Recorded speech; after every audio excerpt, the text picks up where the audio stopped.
Hey there, welcome back to another video. This time around, it is my review of the 1985 fantasy film Return to Oz. Now, I'm a big fan of the original Wizard of Oz with Judy Garland as Dorothy. I watched that countless times growing up as a kid on VHS and on television. It's one of the few films from that particular era of filmmaking that I enjoyed when I was young, and I still enjoy to this day. But for whatever reason, I never really saw this film when I was a kid. I honestly wasn't even aware it even existed. It didn't show on TV, at least not when I was watching television. I didn't rent it. I didn't really see it anywhere. I didn't really know anything about it until I saw like the novelization in a bookstore one time, and I was like, "Oh, there's another Wizard of Oz movie, and it's a Disney film, and it was made in 1985." Okay, but I still didn't try to track the film down and watch it. I didn't really watch the movie all the way through, or honestly in any capacity until very recently. So you would think, okay, I'm an adult now. Maybe it's not going to hold up that well, or it's not going to be that great because it's intended for younger audiences. But I thought this film was incredible. I thought it was a great movie. And I think, honestly, as an adult, it's even more impressive because you're able to appreciate so much about it that makes it so unique and so wonderful that you might not have been able to appreciate in the same capacity if you saw this when you were younger. Um, but I could definitely see why this film left an impression on people if they saw it at a young age, especially when it comes to some of the darker elements of the film. But before I get around to sharing more of my thoughts on Return to Oz, I would like to give a special shout out to Jonathan for requesting this review. And if there's another film, TV show, or topic that you would like to see me discuss in the future, feel free to donate to either my PayPal or to my Patreon. The link to both is in the video description down below, and I will try to get to your request as soon as I possibly can. Now, Return to Oz is a film directed by first time director Walter Murch. He also helped co write the screenplay along with Gil Dennis. And in a lot of ways, this was a labor of love for Murch. Like, this is very much his project, his baby. It's adapted from a couple different Oz books by L. Frank Baum, The Marvelous Land of Oz and Ozma of Oz. And Walter Murch, he decided he wanted to do another Oz film, and he wanted to do it based on these two particular books. And he didn't necessarily want to make something that was a direct sequel to Wizard of Oz. He wanted to do something that was more of its own thing.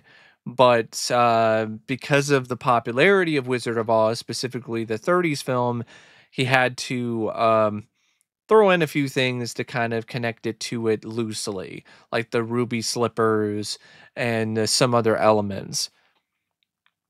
But for the most part, this doesn't really have any major correlation with that film. And Murch's direction for a first time director is honestly jaw dropping. I think he did an astonishing job directing this movie.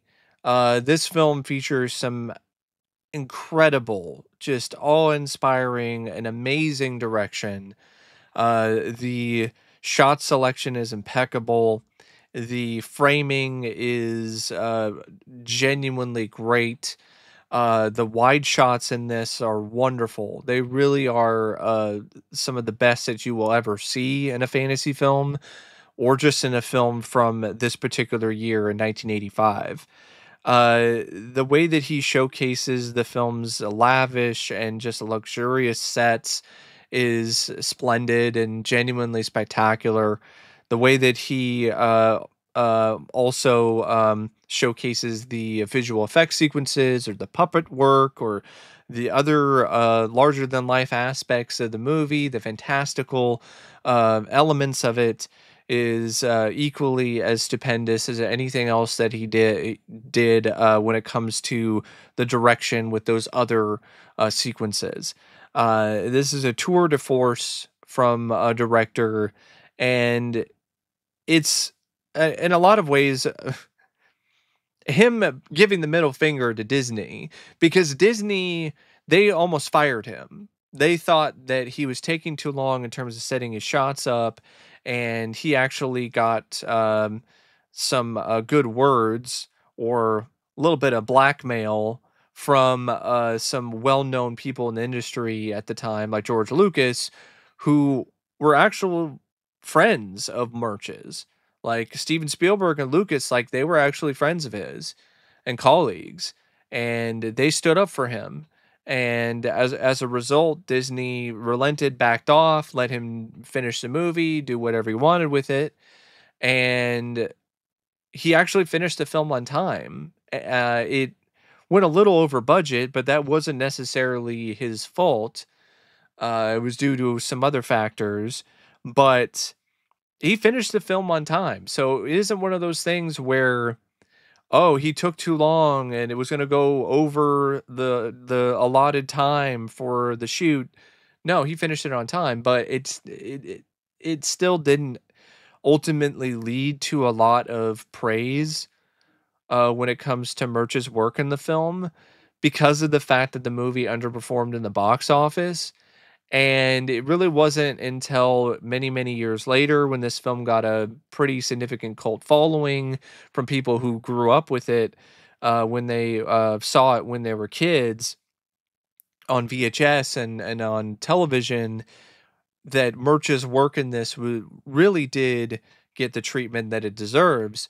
But by that point, it was already too late because Murch just stopped making films. He never directed another film after this.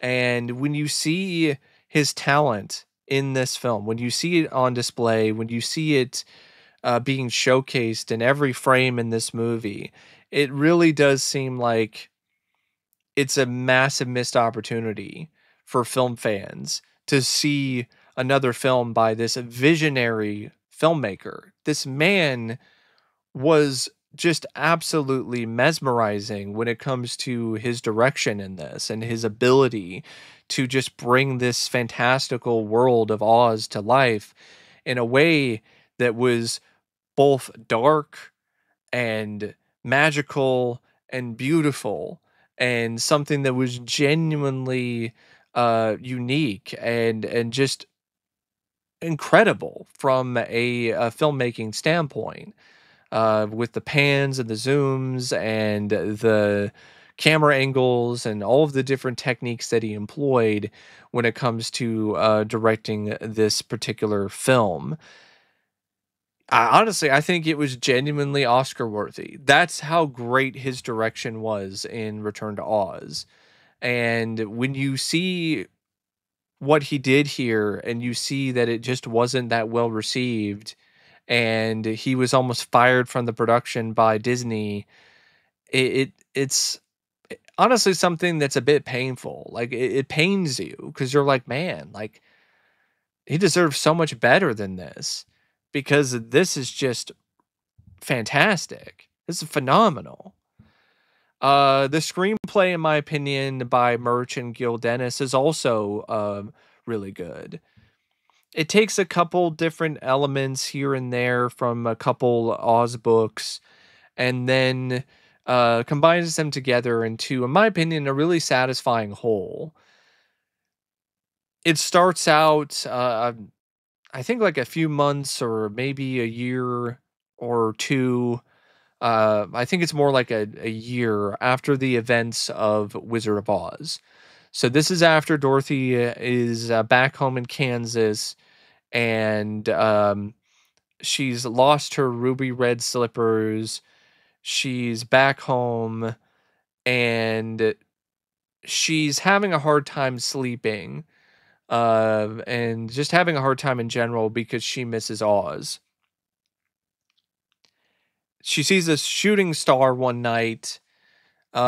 She makes a wish. Her chicken finds a key, and the key actually has Oz on it. And that sets off a string of events that ultimately lead to her being sent to a insane asylum. She gets sent to an insane asylum for electrotherapy. There's this doctor who's going to use electrotherapy on her because she's having all these dreams and delusions about Oz, and a lightning strike winds up shutting the power off before she's able to get electrocuted. And then she escapes along with this other girl who you think is somebody that also is a part of the asylum, but then you find out that she's actually somebody who is from Oz. Or if you interpret the story a different way, she really was somebody who escaped with her in uh, from the asylum, but she just imagined her as being a princess or somebody who was a part of Oz, like a lot of the other things that occur and the other stuff that she sees while she's in Oz, when it's all just in her imagination. While she's knocked out after surviving being in a river because there's a storm that happens and she winds up falling in the river.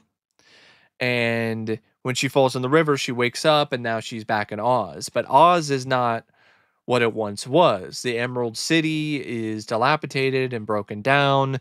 The Yellow Brick Road has been uh, torn up, and Scarecrow, Cowardly Lion, and the Tin Man, they're either nowhere to be found or they have been turned to stone. Uh, Dorothy then, after a narrow escape from the Wheelers, which are some really scary, trippy looking henchmen of the evil Gnome King, who has taken over Oz and taken all of the emeralds away because he felt like they were his to begin with. And he has these wheelers that he utilizes to terrorize people and essentially be protectors of his stolen kingdom. And they also work alongside this witch named Mombi. And Dorothy narrowly escapes these wheelers and winds up encountering this member of the Oz military named TikTok. And it's this robot type character. Well, I don't know if he's really a robot, but he's definitely some kind of machine. And you have to wind up different parts of him in order for him to work properly. So you have to wind up his brain, you have to wind up his mouth, you have to wind up his action, which I thought was pretty cool and different and fun. And he becomes a companion and protector of Dorothy. And Dorothy now starts this mission to find the Scarecrow, uh, rescue him from the Gnome King, and save Oz. Return Oz to its former glory. And she hears from one of the Wheelers that in order to do that, she has to talk to this princess named Mombi, and she winds up in Mombi's castle. But Mombi is not who you think she is. She's not an ally. She's actually an evil witch who has lost her head and is just using different heads which is really quite something else, especially for a kids movie. And she winds up getting on Mombi's bad side because she tries to ask Mombi for help, but Mombi realizes what's going on and then locks Dorothy and TikTok away.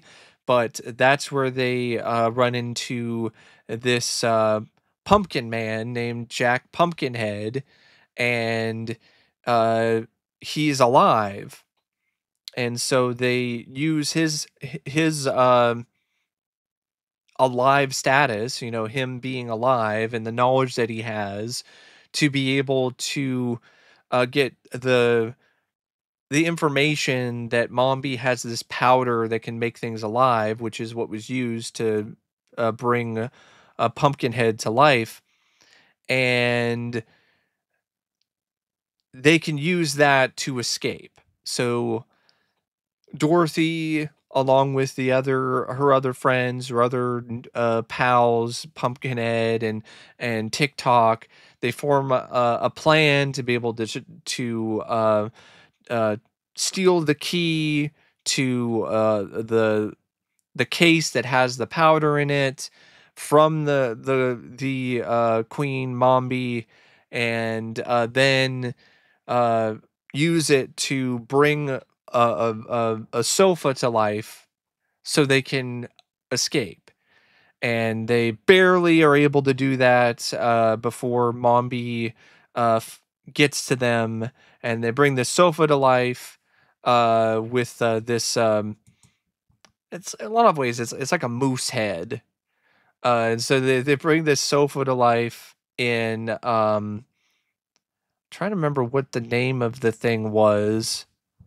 Gump, the Gump. So they bring this Gump to life, whose head is on the sofa, and they use these like plant leaves as wings, and so they bring it to life with a powder, and so then they use the Gump to be able to fly out of the castle and fly to the Gnome King's mountain. They wind up on the Gnome King's mountain. The Gnome King then plays this game with Dorothy and her friends, where if they are able to find the knickknack that Scarecrow has been turned into by the Gnome King, then they can not only get the Scarecrow back, but they can be set free. Of course, all of them one by one fail until Dorothy is ultimately able to figure it out and finds Scarecrow. But at this point, the Gnome King, he doesn't really care. He doesn't want to align with this bargain. He wants to put an end to Dorothy and her friends and the Scarecrow and what Oz was once and for all. And he decides to become this fearsome giant. And he actually tries to eat Pumpkinhead, tries to eat Jack, but Jack has this chicken in his head who is a friend of Dorothy's that has been with her along this entire journey, named Bellina. It's the same chicken that she had when she was back on the farm in Kansas, and the chicken can now talk, and the chicken is there in Pumpkinhead's head, and the chicken lays an egg inside of the Gnome King, and the Gnome King gets poisoned because apparently chicken eggs are poison to him, and he deteriorates into dust and explodes. And then Dorothy, um, she winds up using the ruby red slippers that the Gnome King had taken um, to bring Oz back to its former glory, and bring back her friends, and make it so everyone in Oz is no longer turned to stone. And she finds the knickknack that TikTok was turned into, which is like a army medal, says the words that she said earlier to bring Scarecrow back, does that to bring TikTok back. She already brought Pumpkinhead back earlier in the Gump, and so she now has everybody back, her old friends and her new friends, and she also rescues Ozma, who is this princess, out of a mirror, and then she goes back to Kansas. She leaves Oz, but Ozma makes it so there's always a connection for her to Oz, where she can just uh, say a certain word or think a certain thing or ask for Ozma, and then she'll appear, and then she'll be able to um, still have a window into Oz always. And she's reunited with her family, and she goes back to the farm, and that's essentially the end of Return to Oz. There were some other stuff I didn't mention, like Mombi did get her comeuppance. She was captured and her powers were taken away. And I don't know exactly what happened to the Wheelers, but I'm pretty sure they got wheeled away somewhere. But yeah, the script and the overall story, it's definitely got a lot of magical, fantastical elements in it, which you expect out of an Oz film. There's a scene where Dorothy encounters a lunch pail tree. That's a tree that has lunch pails with food, uh, instead of oranges or something along that uh, line. There are a lot of the stuff involving TikTok and Jack Pumpkinhead and the Gump that are a lot of fun and cool and very innovative. Uh, but a lot of the things that really stand out when it comes to the script and the story are the darker elements, which were present in the original novels and the original stories by Baum. So it's nice to see those present in this particular adaptation of Baum's work. Like there's a desert that is called the Deadly Desert, and if you take one step into the sand, you become a part of the desert. You turn to sand. That actually happens to some of the Wheelers later on in the film. There, of course, are the Wheelers. Speaking of the Wheelers, like the way that they're written, the way that they're shown in the film, they're pretty nightmarish. I can definitely see why there were a lot of people who saw this when they were kids who were downright spooked, to say the least, by the Wheelers. Or Queen Mombi in her headless form. Or just a whole scene where you see all these different cabinets that have all these different heads in them. Um, and even the Gnome King, there's a lot of stuff with him that's pretty scary too, especially for younger audiences.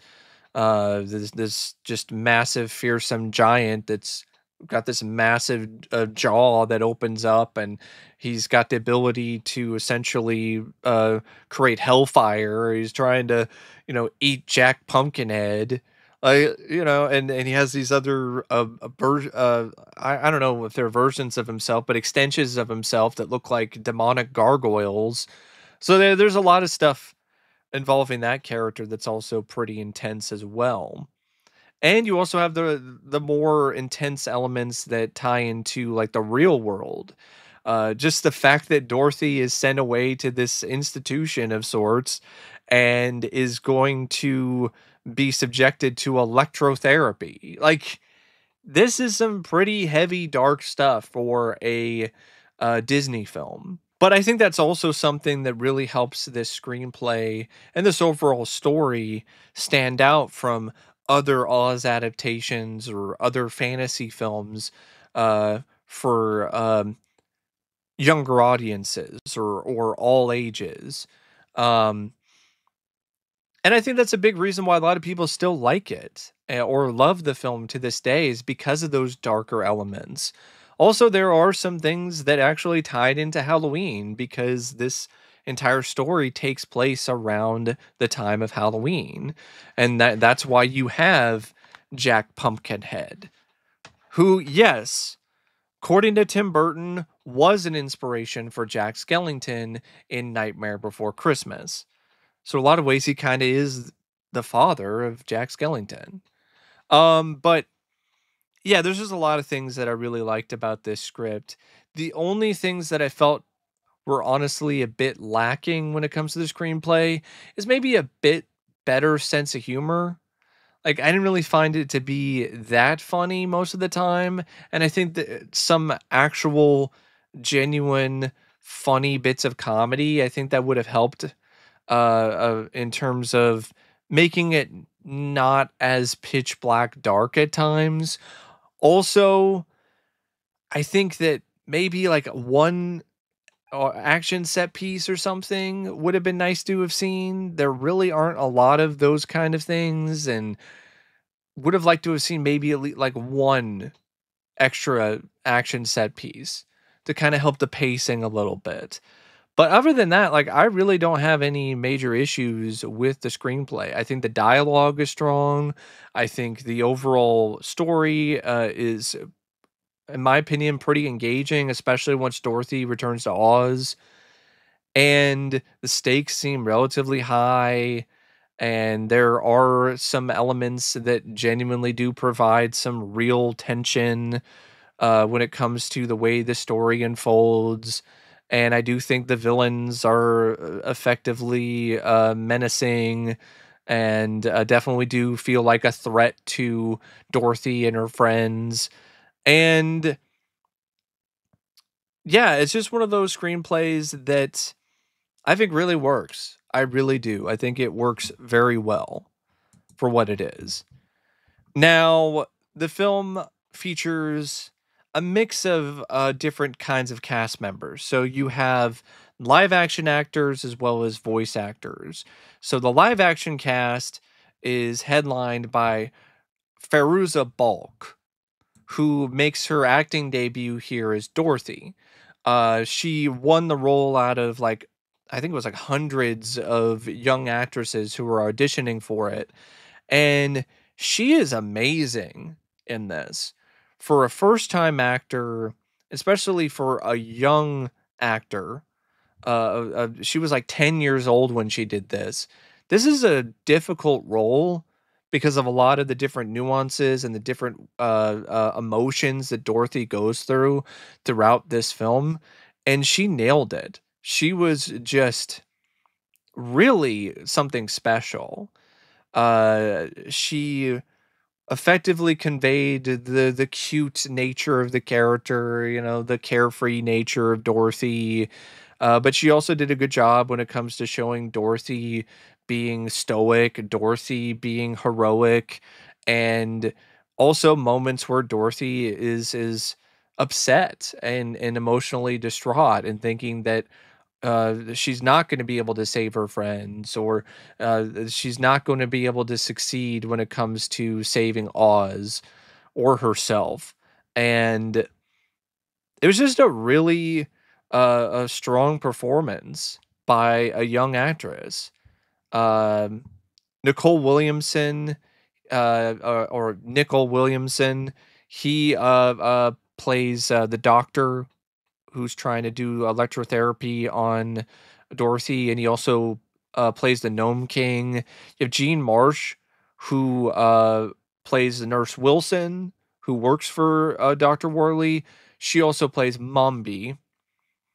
And there's other actresses who play the different Mombies, Sophie Ward and Fiona Victory.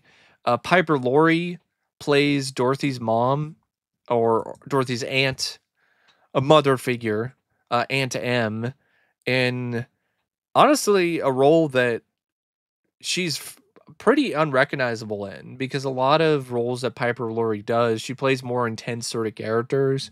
So at least that's what she's the most well known for, is stuff like her playing the mom in Carrie. And her role in this is the complete opposite of that character. She's just a total sweetheart. And Matt Clark, he plays her uncle Henry. You have Emma Ridley, who plays the girl at the hospital, as well as Princess Ozma. Um, you have Pons Mar, who plays the lead Wheeler. You have um, Justin Case, who plays the Scarecrow. And then you have the voice cast. You have Denise Breyer, who voices the chicken Belina. You have Sean Barrett, who voices TikTok. You have Brian Henson, who voices Jack Pumpkinhead. Lyle Conway, who voices the Gump. Now, Lyle Conway also did a lot of effects for the film as well. Pons Mar, he voices the Gnome Messenger. So he not only plays the head Wheeler, he also voices the messenger that appears in all the rocks and in genuinely creepy fashion. And you also have Beatrice Murch, who voices Princess Ozma, but she's uncredited for that. Also have to give credit to the puppeteers. Mac Wilson, who puppeteered Belina, the chicken.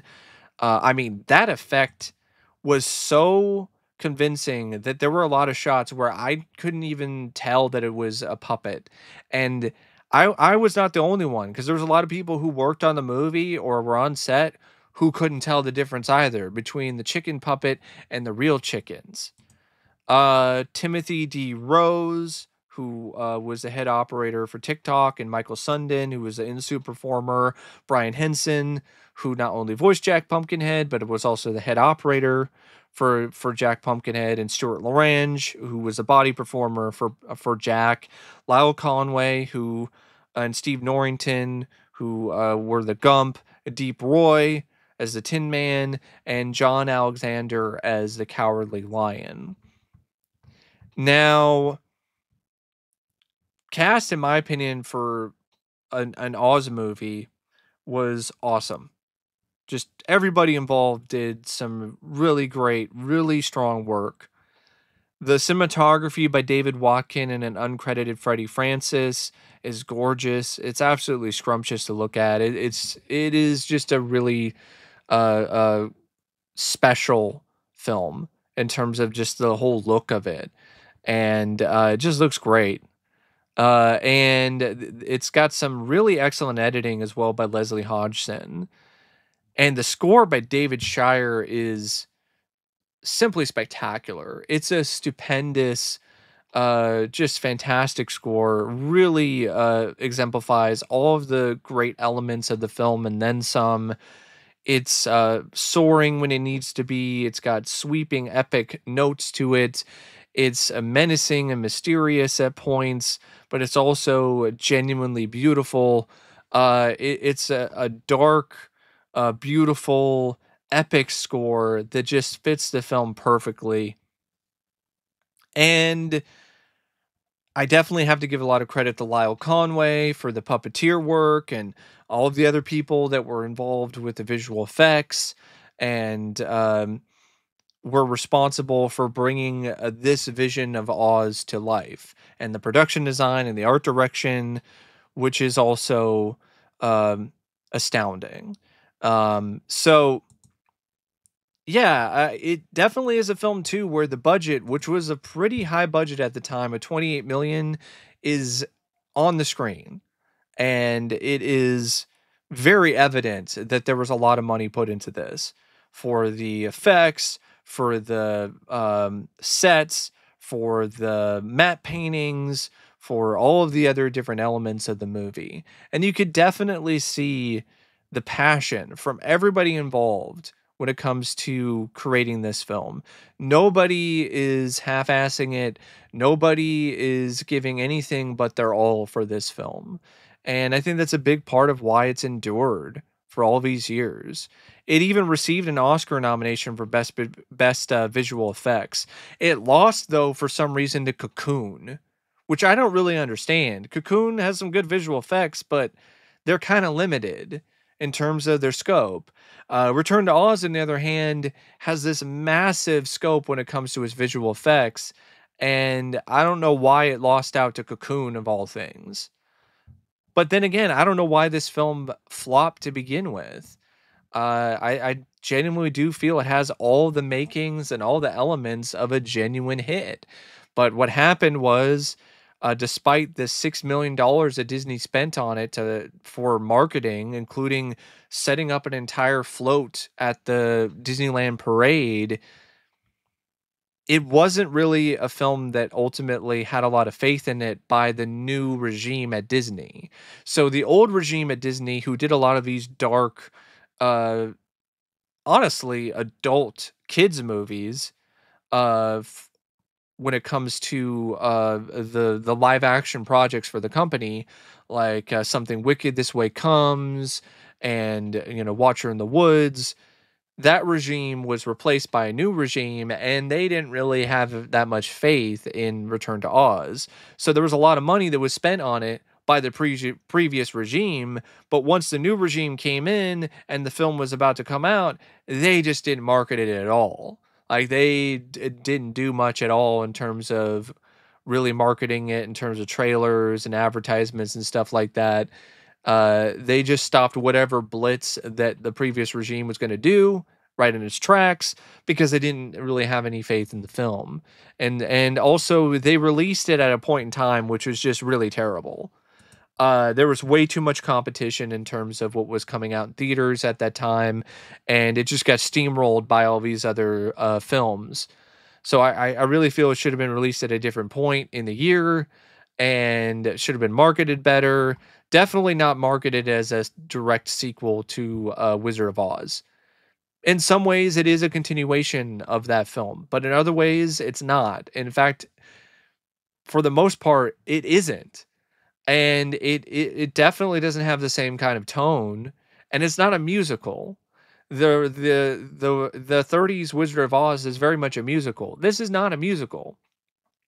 So I think by providing those comparisons in people's heads when it comes to the advertising, it did the film zero favors. And then when word of mouth came out that it wasn't a musical and it was darker and it wasn't necessarily just for kids, and there was some nightmarish imagery for the little kiddies, like it just wound up becoming something that was just a disaster in terms of marketing. It was marketed poorly, and as a result, it did poorly. Uh, it only made 11 million in the US. And I don't even know if it even made that much worldwide. If it even got a worldwide release, I'm not entirely sure about that. But yeah, Return to Oz, though, despite the box office disappointment at the time in 1985, it absolutely gained a new life on home video and on television. And it's become a fan favorite for a lot of people.